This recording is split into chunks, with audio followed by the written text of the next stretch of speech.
Magandang umaga sa inyong lahat mga kaibigan, mga kalingap. Narito na naman tayo sa ating YouTube channel. Gagawa tayo ng panibagong reaction video. Dito sa reaction video natin mga kaibigan, mga kalingap, ang magiging topic natin ay ang Jomcar mga kaibigan. Kasi inapares nila ito kung saan saan mga kaibigan, mga kalingap.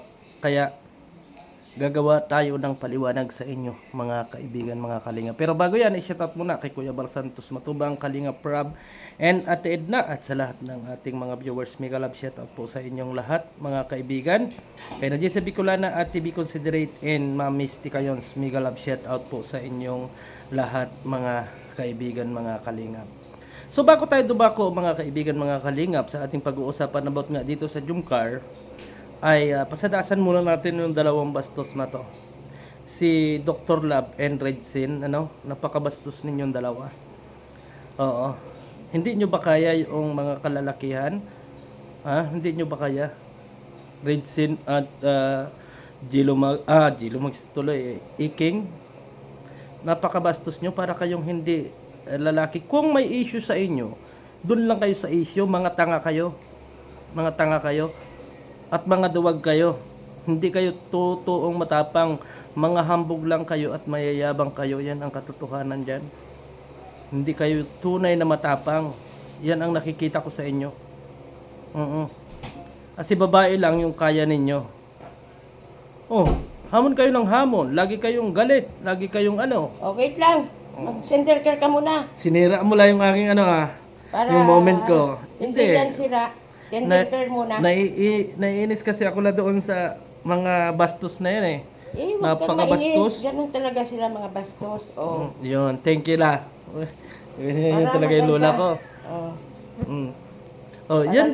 Ganyan dapat mga kaibigan. Ang pumuti na ko na. Guys. Kaya suportahan po nyo yung lola ko. At yan lagi nakatingin sa atin pagka tayo nagawa ng reaction video. Inapag-tender care kasi tayo mga kaibigan, mga kalingap. Parang espasol na. Pwede pumugi. O sige, tuloy tayo mga kaibigan, mga kalingap. Salamat pala la. Salamat. Thank you din. Tuloy pala tayo mga kaibigan. Kasi naiinis lang ako talaga. Na kasi may issue sa kanila. Dapat doon lang sila pumunta sa issue. Guilty ba? Guilty ba doon sa mga ini-issue sa inyo? Guilty ba? Yan ang katanungan natin sa dalawa na yan. At kung kayo matapang, huwag yung babae. Hamon kayo ng hamon. Kung ano-ano ang mga inahamon ninyo, nandiyan naman kayo nakayup-yup sa bahay ninyo. Ay mga duwag kayo. Sa totoo lang, mga duwag kayo. Yan ang katotohanan dyan. Puro lang kayo salita. Yung kabastusan ninyo, ay wag ninyong gawin dyan sa inyong mga live. Butit may mga viewers pa kayong mga manonood. Sa totoo lang, napakababastos ng ugali niyo. Yan ang katotohanan. Yan. Napakabastos talaga, sa totoo lang. Hindi maganda. May mga asawa kayo, may mga anak kayo. Ay sos, kung kayo ay matapang at kung talagang gusto ninyo, yung mga kalalakihan ang anuhin ninyo. At kung kayo ay manghahamon, yung nandito. Pumunta kayo dito sa malapit-lapit at anytime. Hindi yung kayo naghahamon ay dyan lang sa camera ninyo. Puro kayo mga salita. Puro kayo mga salita. Wala naman kayo sa gawa. Yan ang katotohanan dyan. Puro kayo hambog. Kung may issue, dun lang kayo sa issue. Hindi kayo pupunta kung saan saan kabastusan. Para kayong mga hindi lalaki, mga duwag kayo eh. Masagot kayo, matatapang kayo. Sige nga, pakita ninyo yung tapang ninyo sa akin. Malalaki kayo sa akin. Sige, pakita ninyo yung laki ninyo. Ipakita nyo. Hindi yung ganun. Hindi yung hambog kayo ng hambog. Hindi kayo yung ganyan. Napakahambog kasi ninyo. Na wala naman kayong magawa. Kung hindi, pag kayo ay pinatulan, andyan lang kayo ng yup-yup. Malakas lang kayo dyan sa inyong mga YouTube channel. Malakas lang kayong mang-asar dyan sa inyong mga camera. Ay subukan ninyong lumabas kung talagang kayo matapang. Mag-live kayo kung saan dyan nyo gusto. Para makita natin kung sino talaga yung may daladalang bayag. Hindi yung mga kababaihan yung inaano ninyo. High blood ako mga kaibigan, mga kalinga, pero maganda yung topic natin kasi Jumcar.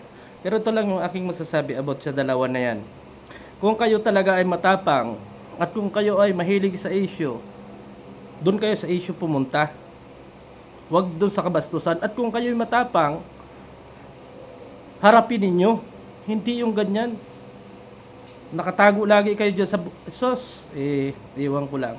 Pero puntahan na natin ang ating topic mga kaibigan. So kung kahapon nga mga kaibigan, mga kalingap, ay nag-live tayo at nagkaroon tayo ng ilang basher, at siguro hindi nila natapos yung ating yung mga viewers natin na iba na nagiging basher nga. Ang tamang sinasabi about doon sa naging live natin kahapon mga kaibigan. Marami ang nagsasabi na mga fake news yung aking mga sinasabi doon. Pero ang katotohanan doon mga kaibigan, makikita talaga natin na nandun talaga si Jomar at si Carla. At wala po doon mga kaibigan, mga kalingap, si Joy. Yan po yung katotohanan doon. Wala pong Joy doon sa pinuntahan namin or doon sa pagkikremate sa bangkay ni Tatay Robin. Wala po doon si Joy. Dalawa lang po yung nandoon, si Carla at saka si Dara. Yan po ang totoo doon. At ang driver nila ay si Papa Joms, mga kaibigan. Ngayon, ang inaano ninyo kasi mga kaibigan, mga kalingap, ay ina-compare ninyo si Carla doon sa mga iniidolo ninyo.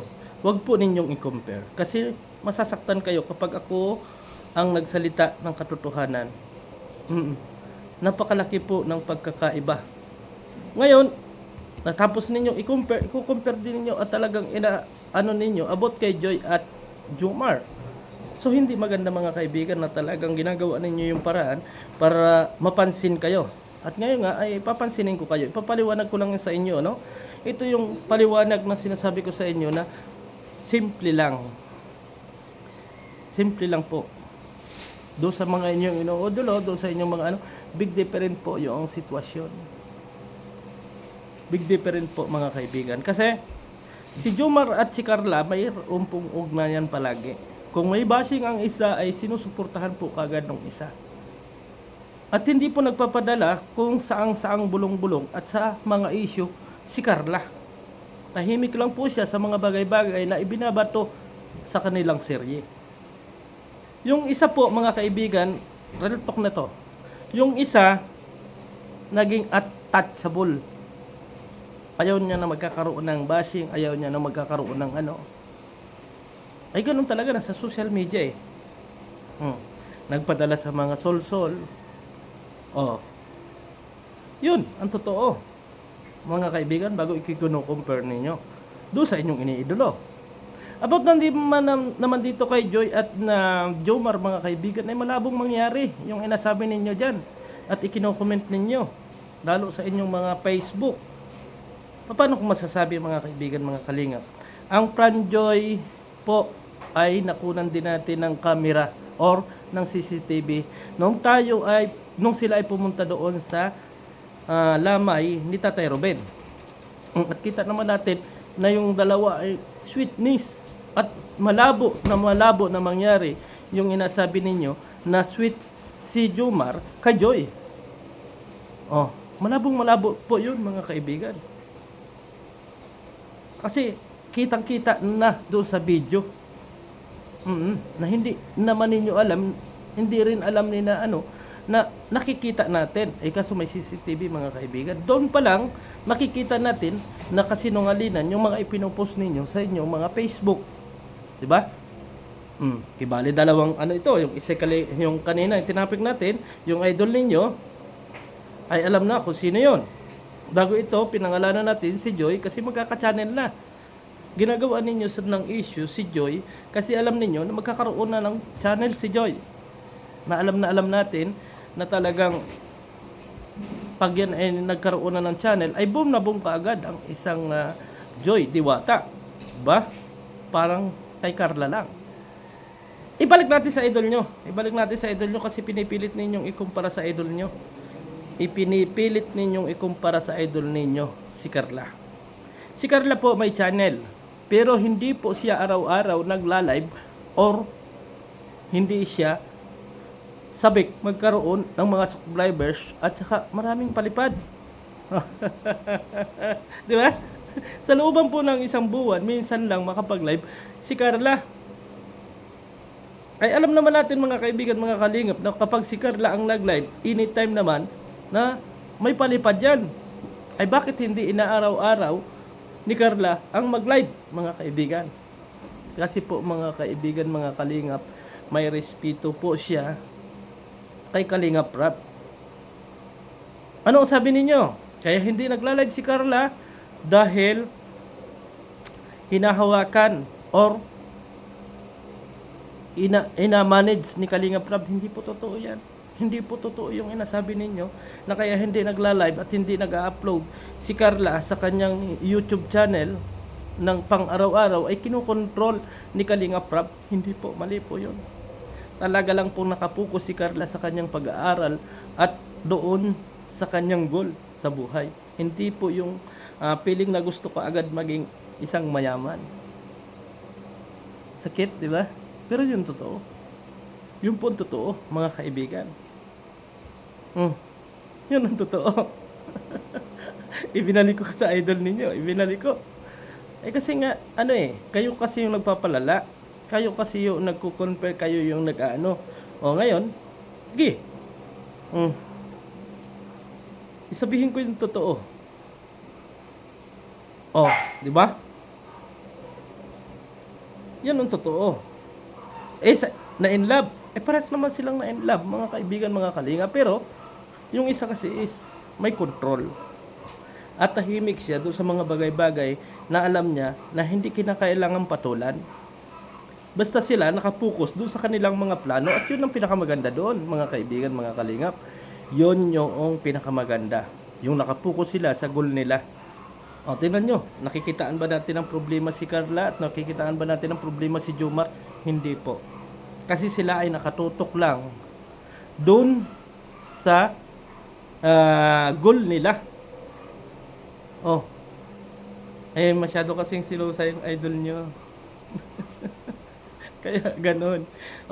Pinapalala nyo kasi yung sitwasyon. Hindi naman sana natin itinatopic. Pero pilit ninyo kasing ginagawa.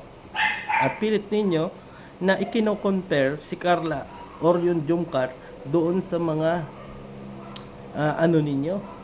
At pilit yung sinisira. Pero hindi po ninyo kaya. Kasi nga matatag. At may paninindigan yung dalawa. May paninindigan si Carla kasi. Kaya wag na ninyong i-compare. Tigilan nyo na yan. Para sa ganun, maayos na. Focus na lang kayo doon sa inyong iniidolo. At wag na ninyong pakaalman si Joy at saka si Carla at ang Jomcar, mga kaibigan.